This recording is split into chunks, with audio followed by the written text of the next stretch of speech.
Welcome back to Dog Cinema Recaps, where horror is for life, not just for October. Today, I'm very, very excited. You're only excited because your precious Jane Levy's in this film. Yes. No, I like Jane Levy. A little. I really, really like Jane Levy. I like Jane Levy a lot. I do have the hots for Jane Levy just a little bit. I mean, I'd go as far as say I'd definitely lick the chair she farts on. You'd lick the chair she has diarrhea on. Have you seriously worn your grey Clearwater shirt because she wears a Michigan shirt? It's a prop. It's a pair of boners, more like. Girl tied up in the cellar of a remote cabin where an old woman is reciting incantations from a strange book in the Welsh language. The girl reveals her demonic possession, and her father, Harold, sets her ablaze and shoots her dead. Sometime later, David Allen and his girlfriend Natalie arrive at the cabin with their dog Grandpa. There, they meet his estranged younger sister Mia and the friends Eric and Olivia. The group plans to stay in the cabin while Mia overcomes her heroin addiction. Mia begins having withdrawal symptoms. David discovers that the cabin cellar is littered with rotting animal corpses, kinky, a worn double-barrel shotgun, hint, hint, and a boot called Natrom de Monto. Eric, the soppy cock that he is, reads the incantation from the book, awakening a malevolent force. Mia, bless her, begins seeing a demonic doppelganger of herself in the woods. She steals Eric's car to leave, but crashes it into a pond. The force chases her into the woods, where the vines trap her. Mia's doppelganger possesses her via the vines. I wish I was them vines. David finds Grandpa beaten to death with a hammer, but he was such a good doggo, and discovers Mia scalding herself. That night, a possessed Mia wounds David with the shotgun and vomits red bile onto Olivia's face. Lucky bitch. Before Eric locks her in the basement. A possessed Olivia mutilates her face. A tricky wank, I admit, but a power through. Bet she didn't have to do that in Gotham. Stabs Eric with a hypodermic needle before he bludgeons her to death. Mia lures Natalie into the cellar and bites her hand before slicing her own tongue. David helps Natalie escape. Eric explains that per the book, the Taker of Souls must claim 5 souls to unleash the abomination. Natalie's arm becomes possessed and she amputates it. Mia must be purified by live burial, dismemberment, or burning. The now possessed Natalie attacks the pair with a nail gun, but David shoots her other arm off. Natalie bleeds to death from her injuries. Well, to be fair, she did fuck all else during this film. David begins dousing the cabin in gasoline, but decides to bury Mia instead. He digs a grave, but Mia attempts to drown him, and Eric is fatally stabbed, saving him. David sedates and buries Mia, but after hearing her heartbeat stop, digs her up and attempts to resuscitate her. He finds Mia alive and enters the cabin to retrieve his car keys, but Eric's possessed corpse stabs him. David shoots a gasoline can, killing himself and Eric. With David's death being the 5th claimed soul, blood begins to rain from the sky, and the abomination attacks Mia as her demonic doppelganger. It chases after Mia, who grabs a chainsaw from the tool shed and tries to run. She hides under the Jeep and manages to slice off the abomination's legs, crippling it. As she tries to run though, the abomination tips the Jeep over and it falls on Mia's arm. Justin thought she was badass enough, she pulls herself free by severing the fucker. The abomination inches towards Mia, but she sticks her arm stump into the handle of the chainsaw. I will feast on your soul. Feast on this motherfucker! And she chainsaws the abomination fucking lengthways!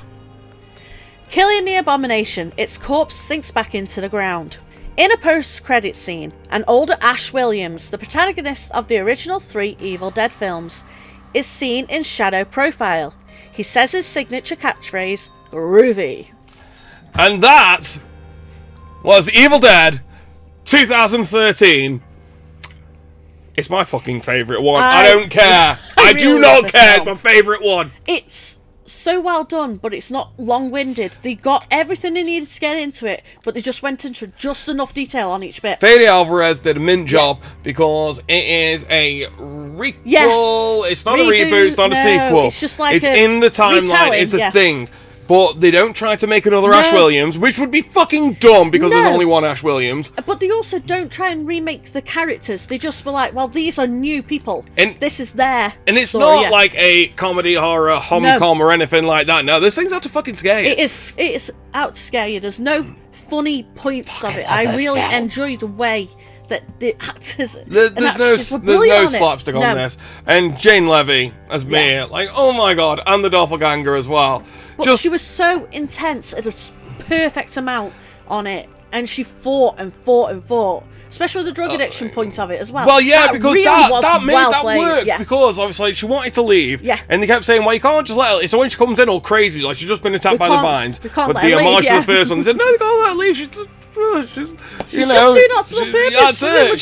She's got withdrawals. Yeah. She just wants to go. It added that perfect amount. Yeah, because it kind of made sense why they'd be arguing against her and like not believing a word she says. And why they'd want to stay and why they put up with that after everything that's seen going on. After that, where she was scalding herself in the shower, and then when well, I mean, before that, when Jane she walks out, it's like, you're all going to die tonight. It's like, oh my fucking god, yes, please, I want to see this.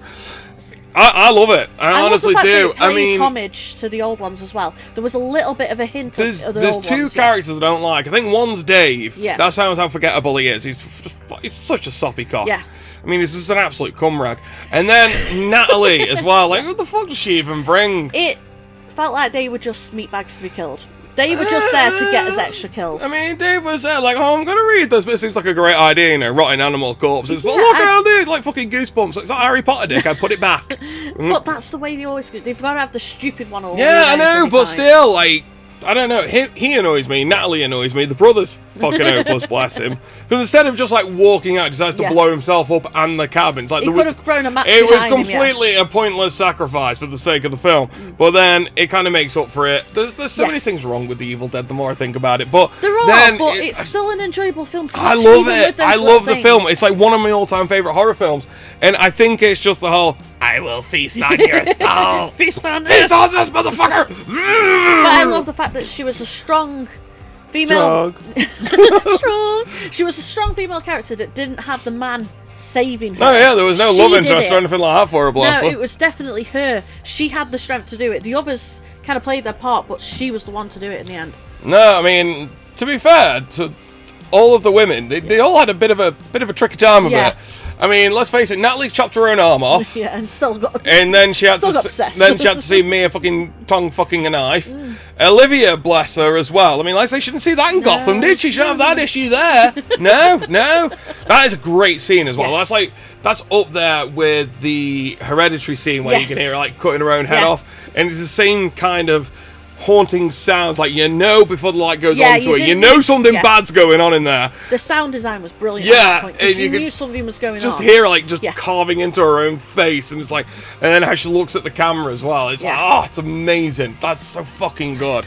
Like the Deadites in this are so fucking good. Yes, because it wasn't just the zombie we're talking. Oh, it was sick. I really fucking love this film. I mean, there's took the possession of the character as well. It kind of made their character evil.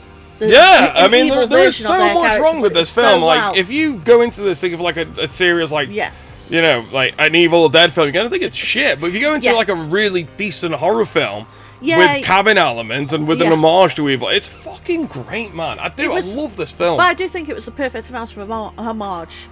Yeah, because it plays homage without going into parody. I mean, the chainsaw, we had to see some chainsaw usage. But once you saw that chainsaw in the basement, you're like, when you saw the double barrel shotgun it's in the basement, that really was like, oh, lovely. Yeah, you know, you see it and you just think, oh, groovy. Yes. And that's it. My boomstick, I got my boomstick. Yeah, because like, imagine though, I can't even remember his name, David, like the brother. Yeah. That's how much he sticks out of. He was like, just got the fucking boomstick, started whapping around his shoulder, not like fuck off, pal. No, we don't want that. Get in the bin, just someone take him out next. And speaking of next week we are going to redo Evil Dead Rise before we go into our full Evil Dead series recap. And then from there, I've got it written down somewhere, but I can't remember.